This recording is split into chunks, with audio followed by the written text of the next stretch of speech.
History is not boring, unless you're doing it wrong. Welcome to Rainy Day Rabbit Holes, where the West gets wild, and so do we. I'm Shay. And I'm Jody. Let's fall down the rabbit hole. Hey everyone, welcome back to Rainy Day Rabbit Holes, the podcast where we dig up history's most unhinged stories and where we are honoring the history of Indigenous people for the month of November. I have really enjoyed researching these stories, and in fact, I already have some in the queue for next year because every rabbit hole, in true rabbit hole fashion, led to a new rabbit hole. Yeah, that's how it works here. Yep. And it's been a lot of fun. So Shay, let's get started. Awesome. Today's story takes us deep into California wilderness at the turn of the 20th century, our favorite time. That'd be the 1800s becoming the 1900s. Yeah, actually, that's so funny. I was like, I'm going to put in here, for us, you and I, that's the 1900s. I always forget you have to add 1 year. Yeah. I'm always so confused. I'm so dumb, especially this morning. No, I totally was thinking about putting that straight into the script. And it's our favorite era. But today we're going to be talking about a man who emerged from the brush, starving, alone, and speaking a language no living person understood. His name, at least the one we know, was Ishi. But here's the thing, that's not actually even a name. We will never know his real name because his people, the Yahi, the last of the Yana tribes, believed that you only shared your name with trusted kin. If the person was not trusted kin, your name had to be introduced by another member of your tribe. And Ishi was the last of his kin. Even worse, the last of his tribe. So what did they call you then? So you couldn't be like, hi, I'm Jody. No. Somebody else would have to say, then your kin would have to say, this is Jody. Yes, exactly. So then do you give them a false name if you have to introduce yourself? Is that how that works? You just don't introduce yourself. So they gave him the name Ishi, which literally just means man. Oh, okay. It also sounds very Japanese to me. I know. I thought so too. I was thinking that too. The holidays sneak up fast, and holiday shopping can be stressful. But with this week's sponsor, Uncommon Goods, you can cross all the names off your list and actually have fun with it. Uncommon Goods makes holiday shopping stress-free and joyful with thousands of one-of-a-kind gifts you can't find anywhere else. They really do. Uncommon Goods finds things that are high quality, unique, and often handmade right here in the United States. Many come from independent artists and small businesses, so shop early because good stuff sells out fast. I grabbed the Glitter Heart toilet bombs in Walk in the Woods.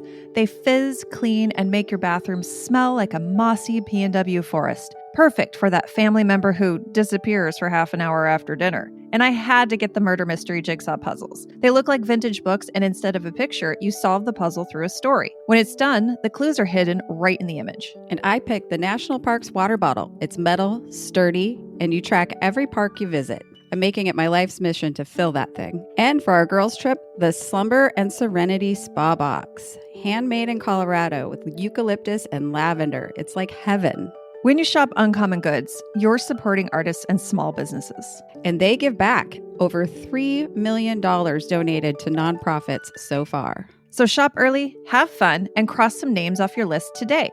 To get 15% off your next gift, go to uncommongoods.com/RDRH. That's uncommongoods.com/RDRH for 15% off. Don't miss out on this limited time offer. Uncommon Goods. We're all out of the ordinary. A word in Japanese, but yes. Yeah, so they just called him Ishi. And we'll never know his name. He never spoke his own name. Because nobody left to introduce him. Interesting. Nope. Yep. This is a story of survival, loss, and how one man unknowingly forced America to look at itself in the mirror at a time when Indian hunting was still considered a fun weekend hobby. Oh boy. So grab your brew, whether it's coffee, tea, or beer, and let's talk about the man whose name we will never know. The Yahi were a subgroup of the Yana Nation living in the remote foothills of Northern California near the Sierra Nevada and what's now known as Tehama County. Sierra Nevada, good beer. Also, a great place to ski. I've been there. Oh. Beautiful, actually. Before colonization, there were about 3,000 Yana people, hunters, gatherers, and fishers. They lived beautifully sustainable lives, weaving blankets tight enough to hold water, using obsidian for their arrowheads, living in bark covered shelters, and maintaining intricate trading networks. And then came the gold rush, that glittering fever dream that turned California into a Western destination. The Yahi's land became ranches, roads, and claim stakes overnight. And when the Yahi resisted, the state made something very clear. You could legally kill a native person and you'd even get paid for it. Oh, they had a bounty. Yep, they did. They had a bounty. Do you ever think about what America would be like if the gold rushes had never happened on the West Coast? So we had the California Gold Rush, we had the Yukon Gold Rush. Like, Yeah, obviously there were settlers out here at that time, but right. The gold rush really brought it. yeah, the major Western expansion really happened because of the gold rush, but also a lot of immigration from other countries happened because of the gold rush. I mean, think about the Chinese. Like that was Yeah. the biggest influx of Chinese into America was during the gold rushes. So yeah, it'd be weird to think about what I've never thought about the gold rush, just Columbus even landing in 1492. I have gone back to that. Like, what would have happened if that had not happened? What would it if look he had like? actually found India instead Yeah, of exactly. here. How would that have turned out differently here? Yeah, it would be a very different country, I believe. In fact, I'll bring up some facts. They're not in the story. I didn't write them into the script, but there were when Columbus landed in 1492, there were 10 million native people here, and When we brought our very special presence of disease. and many other things. Yeah, so 10 million, and then when this story takes place in 1910, there were 300,000. Oh, good grief! Yeah, so that destruction is incredible. Yeah, I don't know how you call it anything other than genocide. Because it was. Oh, I do call it that somewhere in Yeah, here. we don't call it anything other than genocide because that's what it was. Yeah. So back to the Indian hunting. Yes, you heard that right. California literally passed laws allowing Indian hunts. You could earn anywhere from 25 cents to $5 for a scalp or a head. Some counties even reimbursed militia members for ammunition they used during killing these indigenous families. And one hunter who was an expert at hunting Indians advised bringing a smaller pistol on your hunts because the usual guns made it difficult to retain a baby's scalp because it would obliterate it and then you couldn't get paid for it. What? Yeah. They described the natives as human-like animals, but dangerous to actual humans. So dehumanizing them and making hunting more palatable. Do you think we'll get back to that in this country? Well, I think, you kind of see the dehumanization is definitely happening. Yeah, there's the I'll put you in a class or a group and then I don't see you as human. Well, and saying things like these people have bad genes. So yes. you can find a way to make them different than you to justify what you're doing to them. Yeah. I think about that sometimes. When are the bodies going to start piling up? Okay. Back to something more depressing. Yeah. So these stories, I actually, in my research, got to see some videos where people were giving their history or their testimony. It was, so I guess, how would that be? So they heard it from their uncle who was actually there during this time and participated in this. So is that secondhand storytelling, I guess, was. Anyway, they're telling the story as it was reported to them by the person that was there. Okay. And so these stories about bringing a different gun, that actually was heard from that man's mouth by the person who was telling the story. And a couple of things that you'll hear about later. And it's really gross. That is really gross. It's really sad that actual human beings would do this to other human beings. So back to the story. Between the 1850s and 1870s, settlers waged a 20-year extermination campaign. The Yahi were ambushed in their sleep, starved, and shot as nuisances. Massacre after massacre quickly depleted their population. The final massacre came in 1865, known as the Three Knolls Massacre. A group of cattlemen, those symbols of rugged frontier manliness, surrounded a Yahi camp near Mill Creek and opened fire. Out of an estimated 60 people, the last remaining people of the tribe, only 33 survived. But the cattlemen were not content with a half-done job. They hunted down the survivors and killed most of them too. After that, the Yahi were presumed extinct, but they weren't, at least not yet. And we'll be right back after this short break, because even when we're talking about injustice of genocide, someone's got to keep the lights on.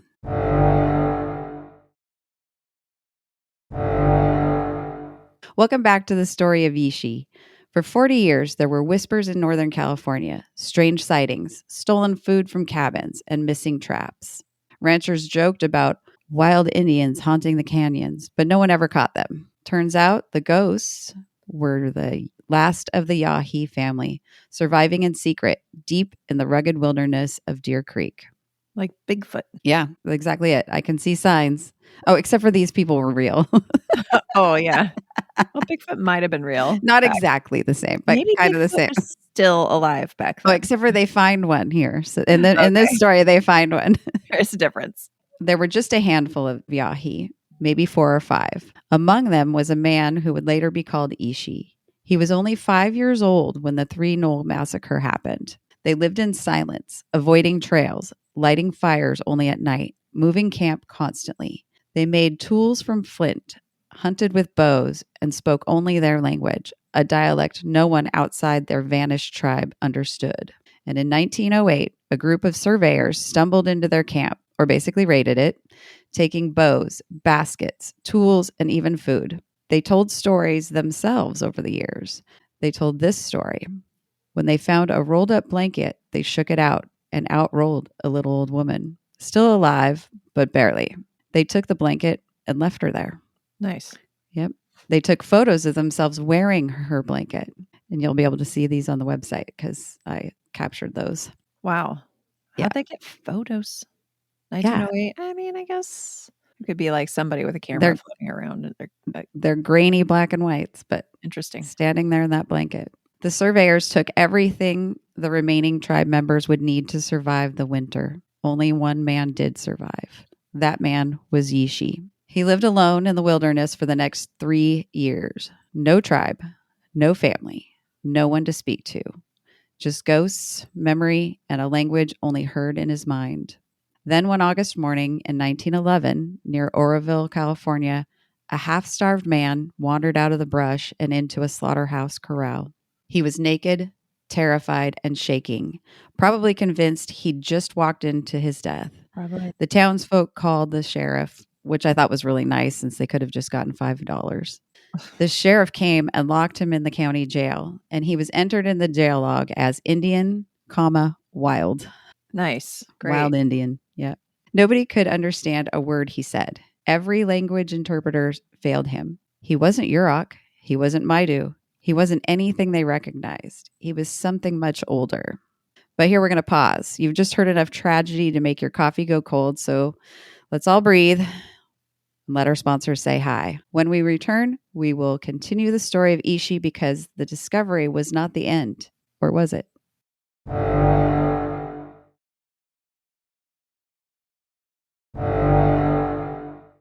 Welcome back to our story about a man called Ishi. Word spread like wildfire. A wild man had been found in California, a living Stone Age Indian. Newspapers called him the last wild Indian in North America. People literally lined up to see him like he was a zoo exhibit. Enter Alfred Kroeber, an anthropologist from the University of California, Berkeley, and Thomas Waterman, a linguist. Kroeber was essentially the father of anthropology at UC Berkeley, as this was a new area of study, which I've thought about this before. Like, when do you start looking back at history? When did we start looking back at how people, used to live? But sounds like it wasn't until the 1900s, early 1900s. After many hours and days of what essentially amounts to charades, they realized who he was, the last Yahi. They brought him to San Francisco to live at the Museum of Anthropology on Parnassus Avenue. Oh, just like as a museum exhibit? Yes, exactly. They gave him a job as a janitor and a research assistant, but really what he was they made him part of the museum exhibit. He demonstrated tool making, fire starting, arrow crafting, and traditional songs for the museum. They even sold tickets. Imagine losing your entire civilization and then being asked to perform it for money to the same folks who wiped you out. Yeah. Just insane to me. Yeah, he became part of this exhibit, and people, they actually had lines so long they had to start making, you had to, schedule an appointment to come in to see this, to see Ishi do his work, which it's just fascinating because at the same time they just finished wiping them out. Like all of a sudden now they're You're curious. Now you're curious about how they live. Yeah. Instead of, oh my God. Okay. Anyway. Yeah. It's too early for my rage. It was 1911, so they weren't worried about ethics or empathy, I'm sure. No. Yeah. True. Not that era. That was about the time that they made the stadium bowl and kicked out all those widows. Yes. See? Burned their shacks to the ground.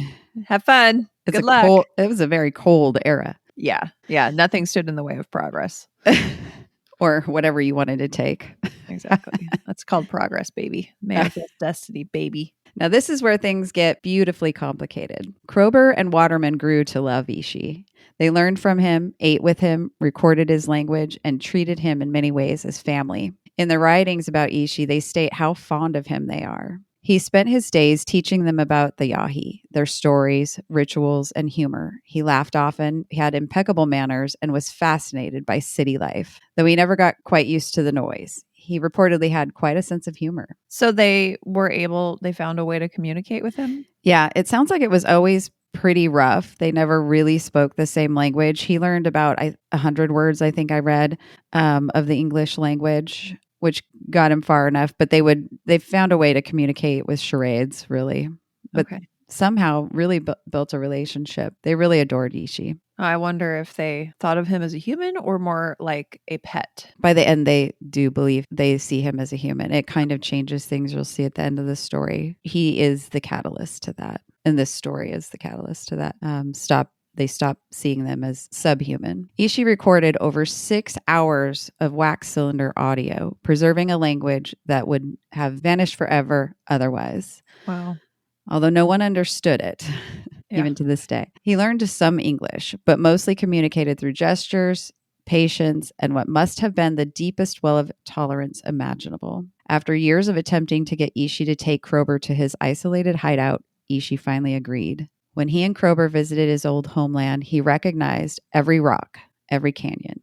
He showed them sacred places, burial grounds, and the cave where his people had once hidden from rifles. They spent a week learning the local wildlife, identified over 100 plants and their uses, and learned the Yahi way. For Ishi, it was both homecoming and heartbreak. Back at the museum, Ishi was respected and beloved, but the modern world, crowded, polluted, germ-ridden, wasn't kind to him. No. He lived his entire life isolated from the diseases of civilization. And in 1916, just 5 years after emerging from the wilderness, Ishi contracted tuberculosis. Ugh. The irony wasn't lost on anyone. He survived decades of genocide, starvation, and isolation, only to die from the breath of a stranger. At the time of his illness, he had been working with another linguist who was having some success. Krober was on a sabbatical in Europe and received a telegram. Ishi was very ill. Krober was unable to attend to his bedside when he died. Krober sent an urgent telegram directing Ishi's body not be tampered with, no autopsy. In Yana tradition, you only get to heaven if your body is intact. His telegram did not arrive in time, and Ishi was cremated. Oh, no. All except for his brain. That was in a jar for formaldehyde and sent to the Smithsonian.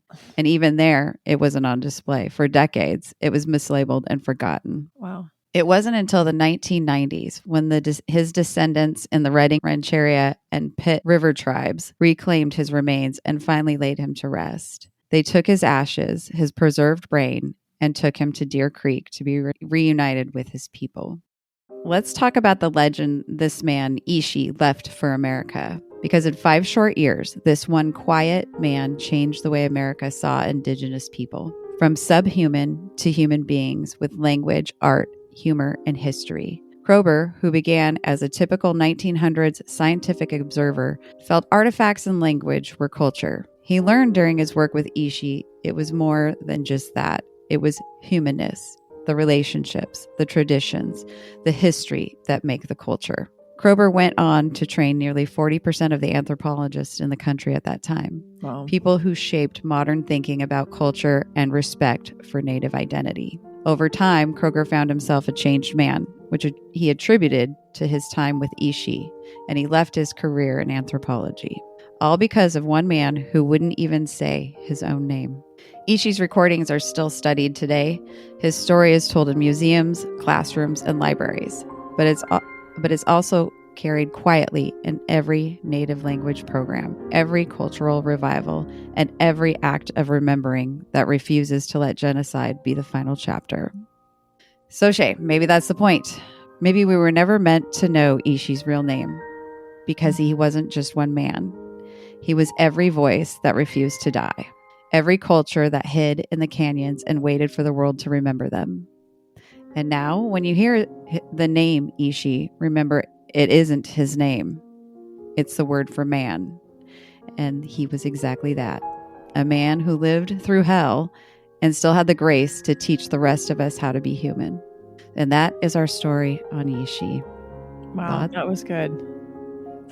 It's very sad. But very sad.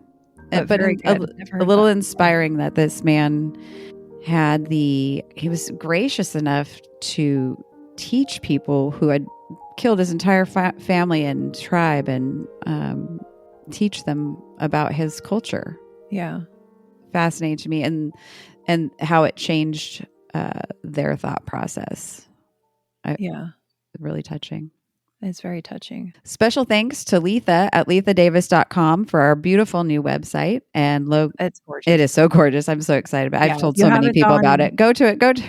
Yeah, go check out our new website, rainydayrabbitholes.com. I mean, we had a website before, but it was just me slapping crap together on Wix and not beautiful and professional looking. And Letha Davis has really done an amazing job, just an absolute bang up job, making it really, really beautiful. So also you can, if you want a website like that, she can make you a beautiful website too. So yeah, I feel like we're legit now. Right.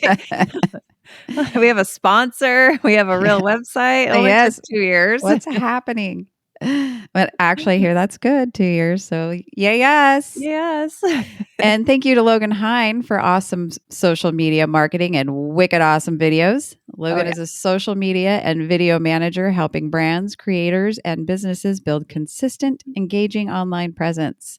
From content strategy and scheduling to editing and community engagement, he delivers streamlined digital support that drives growth across platforms like Instagram, TikTok, YouTube, and more. You can find him at logan@redemptionindustries.com. And he's doing a great job on our social media. We are so thankful for that as well. Yeah, the videos that they've been making of clips are just so cool. So if you haven't seen those yet, I think the videos they might be on Instagram, but mostly they're up on YouTube. We're really starting to attack our YouTube page a little bit more. And in fact, right now we're recording this in video. I don't know if this video will see the light of day given how crappy I look. You do not. But yeah, you might actually start seeing, if you want to see our faces, our beautiful faces. We're branching out. Yeah, you might start seeing our faces, at least in some shorts and some clips soon. And then also want to let you guys know when this comes out, I will probably be in Japan at that time. And I am planning on doing daily or every other day updates from Japan to our Patreon. If you want to see what I'm up to in Japan, if you want to get some special little bonus stories from Japan, I've already written a couple. They're really fun and terrifying too, because Japan has just the most terrifying legends and stories and stuff. They just give you the chills. Head on over to rainydayrabbitholes.com/support. That'll take you to our Patreon page, and you can sign up there to see all that bonus content and much more.